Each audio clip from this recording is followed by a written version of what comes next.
እንኳን እመቤታችን ቅድስት ድንግል ማርያም ቤተ መቅደስ ለገባችበት ዕለት ወራዊ መታሰቢያ በዓል በዓታ ለማርያም በሰላም በጤናና በፍቅር አደረሳችሁ አደረሰን። ሕዝበ ክርስቲያን በስመ አብ ወወልድ ወመንፈስ ቅዱስ አሐዱ አምላክ አሜን።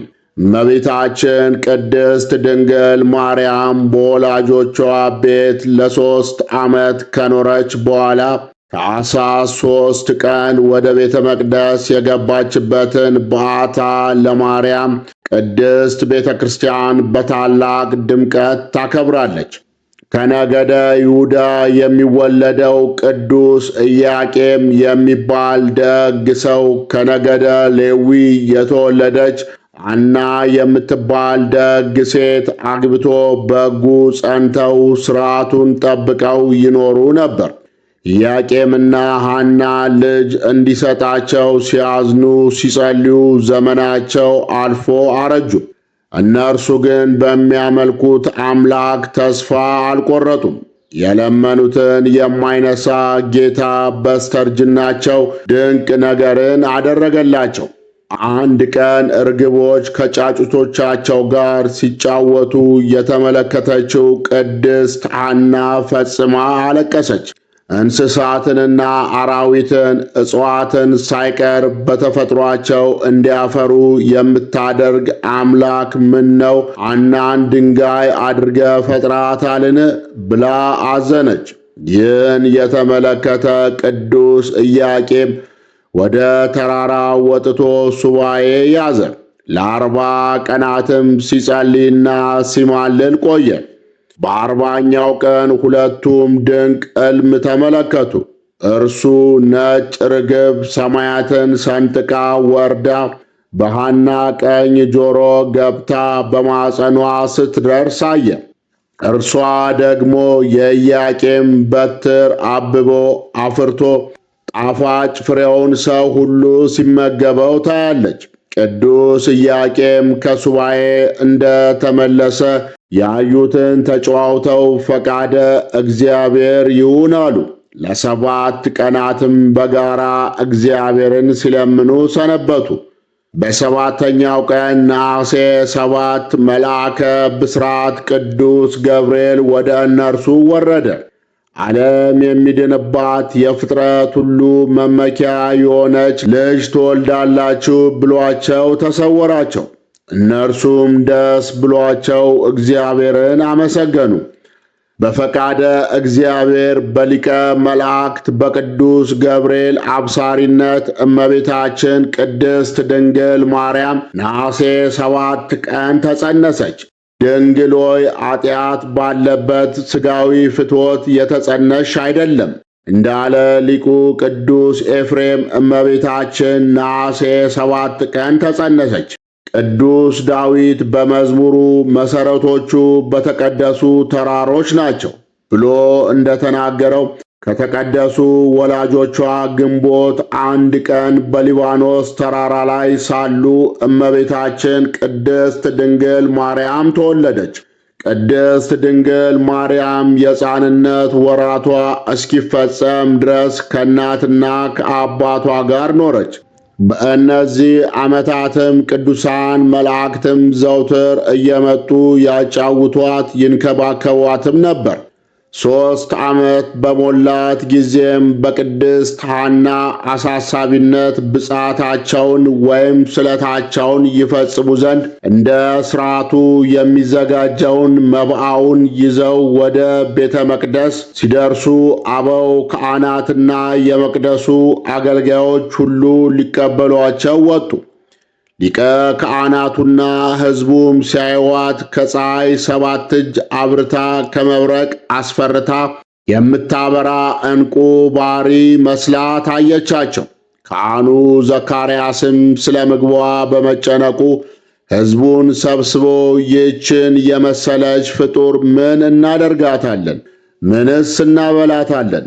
ምንስ እናነጥፍላታለን? ብለው ሲጨነቁ ሳለ መልአኩ ቅዱስ ፋኑኤል ሰማያዊ ኅብስት በመሶበ ወርቅ ሰማያዊ መጠጥ በብርሃን ጽዋ ይዞ ከሰማየ ሰማያት ወርዶ ረቦ ታያቸው። ሕዝቡም ለካህኑ የወረደ ክብር መስሏቸው እጅ ነስተ ተቀበለው አሉት። ካህኑ ሊቀበል ሲል ራቀበት። ሐና ልጇን ታቅፋ ክብሩን ለመቀበል ፈቀቅ ብላ ብትቀመጥ እንደረበበ ቀረ። ምናልባት ለእንግዶች የመጣ ሀብት እንደሆነ ብለው ሐና እና ኢያቄም እንዲቀርቡ አደረጓቸው። ለእነርሱም ራቀባቸው። ዘካርያስም ሐናን እግዚአብሔር የሚያደርገውን የሚያውቅ የለምና ልጅቷን ትተሽ ወደዚህ ነይ ባላት ጊዜ ቅድስት ማርያም ድክ ድክ እያለች እናቷን ስትከተል ከዚህ በኋላ ለሕፃኗ የወረደ ክብር እንደሆነ ማን ያውቃል? ለብቻዋ ትተሻት ፈቀቅ በይ አሏት። እንደተባለችው አደረገች። በዚህን ጊዜ መልአኩ ቅዱስ ፋኑኤል ወረደ። በአንድ ክንፉ ጋረዳት፣ በአንደኛው አጎናጽፎ ኅብስቱን መግቧት ወይኑን አጠጥቷት ወደ ሰማይ አረገ። ሊቀ ካህናቱም ሕዝቡም የምግቧን ነገር ከተሳካ በቤተ መቅደስ ትኑር ብለው ካህናትና ሕዝቡ እየዘመሩ ታኅሳስ 3 ቀን ወደ ቤተ መቅደስ አስገቧት።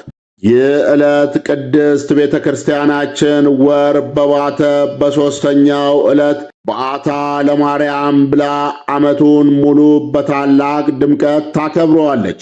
የእመቤታችን የቅድስት ድንግል ማርያም ፍቅሯ በልቦናችን ጣዕሟ ባንደበታችን ይደርብን። አገራችንን ኢትዮጵያ ዳሯን እሳት ማሏን ገነት አድርጋ ከመጣው መቅሰፍት አደጋ ትጠብቅልን። ሕዝበ ክርስቲያንን በሃይማኖት ታጽናን። አንድ አምላክ በሚሆን በአብ በወልድ በመንፈስ ቅዱስ ስም አሜን። ሐምሌ 3 ቀን አምደ ሃይማኖት የተባለ የእስክንድርያው ቅዱስና ሊቅ አቡነ ቄርሎስ ዕረፍቱ ነው።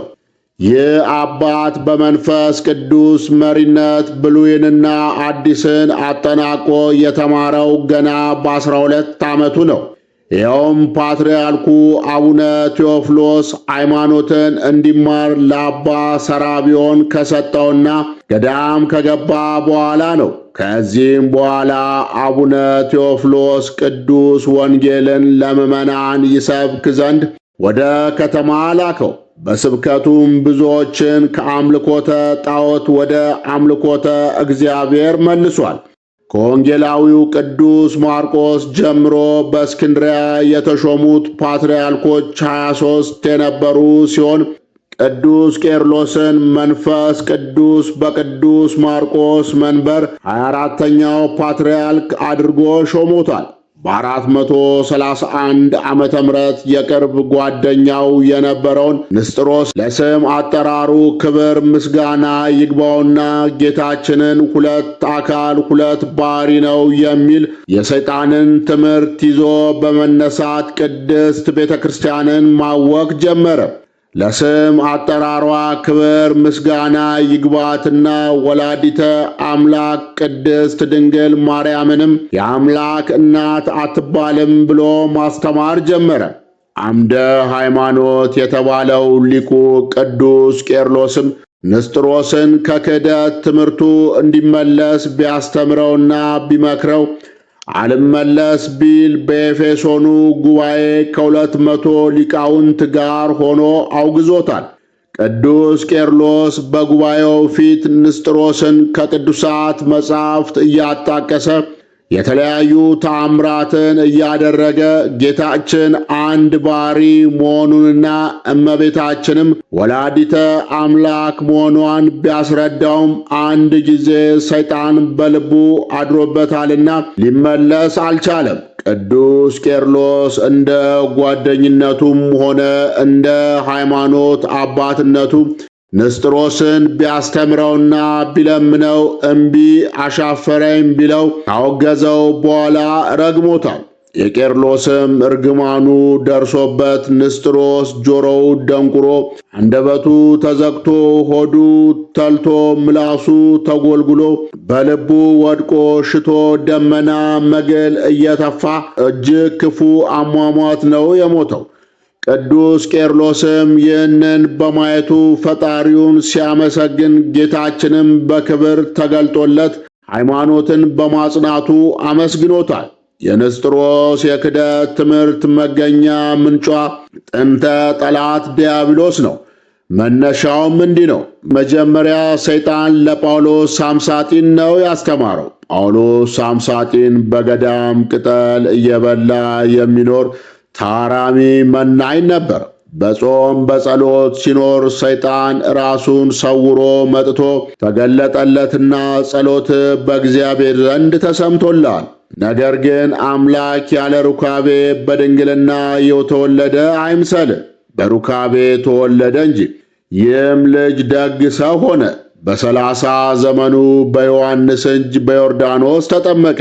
መንፈስ ቅዱስም በርግብ አምሳል በራሱ ላይ ተቀመጠ።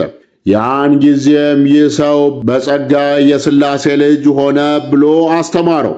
ጳውሎስ ሳምሳጢንም ሰይጣን የነገረውን ነገር በልቡ አምኖ ለደቀ መዝሙሩ ለተያስሮስ አስተማረው። ተያስሮስም ለዲያድርስ አስተማረው። ዲያድርስም ለንስጥሮስ አስተማረው። ንስጥሮስም ለስም አጠራሩ ክብር ምስጋና ይግባውና ጌታችን አምላካችን መንፈስ ቅዱስ ያደረበት ሩቅ ብእሲ ነው ብሎ ለሊዮንና ለመርቅያን አስተማራቸው። ንስጥሮስ ይህን አዲስ የክደት ትምህርት እንዳመጣ በሰሙ ጊዜ 200 ኤጲስቆጶሳት በቅዱስ ቄርሎስ ዘእስክንድርያ መሪነት በኤፌሶን ተሰብስበው ሲያስተምሩት እምቢ ቢላቸው አውግዘው ለዩት። ንስጥሮስም ሰውነቱ መግሎ ክፉ አሟሟት ሞተ። በኋላ መርቅያን ሲነግስና ሊዮንም የሮም ሊቀ ጳጳስ ሲሆን ሁለቱም አባታቸው ንስጥሮስ ያስተማራቸውን ሃይማኖት ማስፋፋት ቻሉ።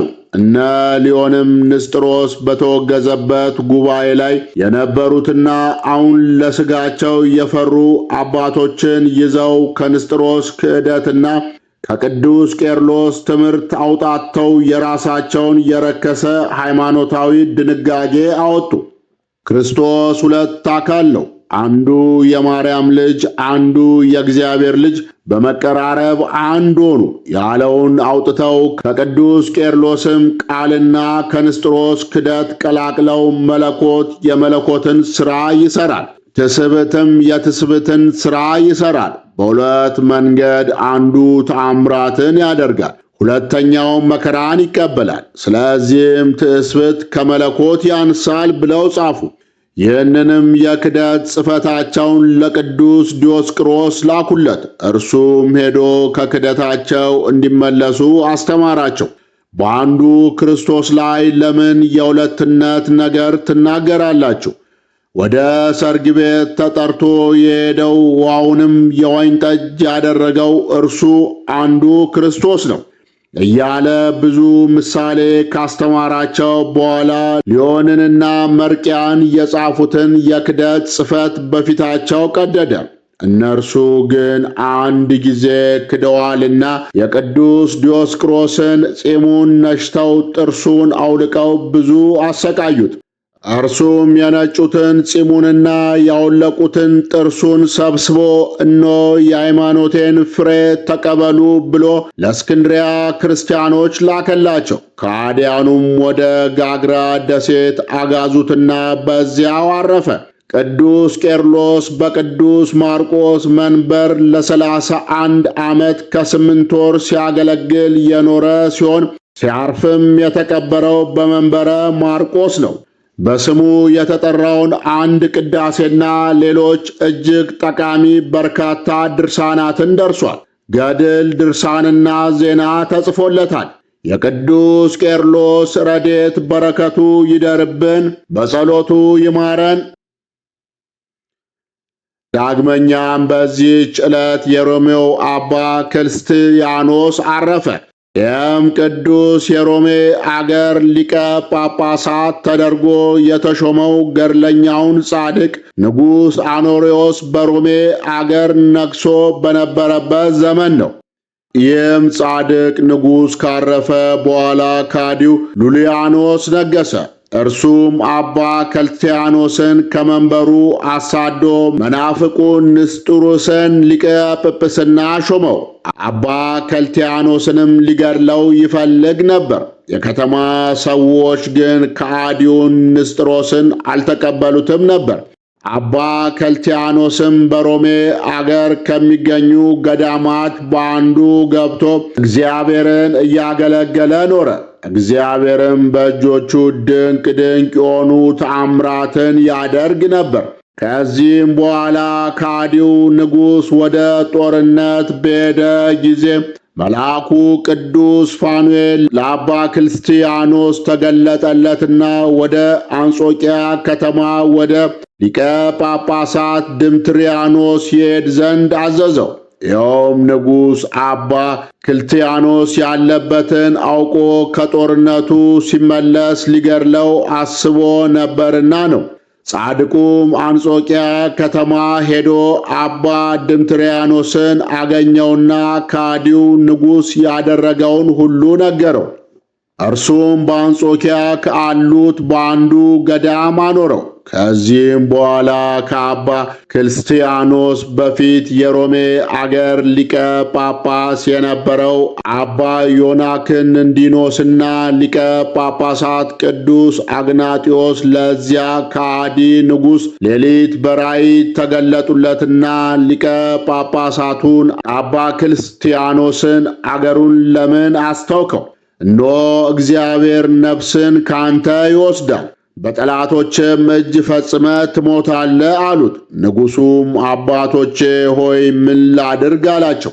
እነርሱም በእግዚአብሔር ልጅ ሕማምን በተቀበለ ሞቶ በተነሳ ዳግመኛም ለፍርድ በሚመጣ በኢየሱስ ክርስቶስ ታምናለን አሉት። እርሱም አዎን አምናለሁ አለ። እነርሱም መልእክተኛን ልከ ልጃችንን ክርስቲያኖስን ወደ መንበሩ መልሰው አሉት።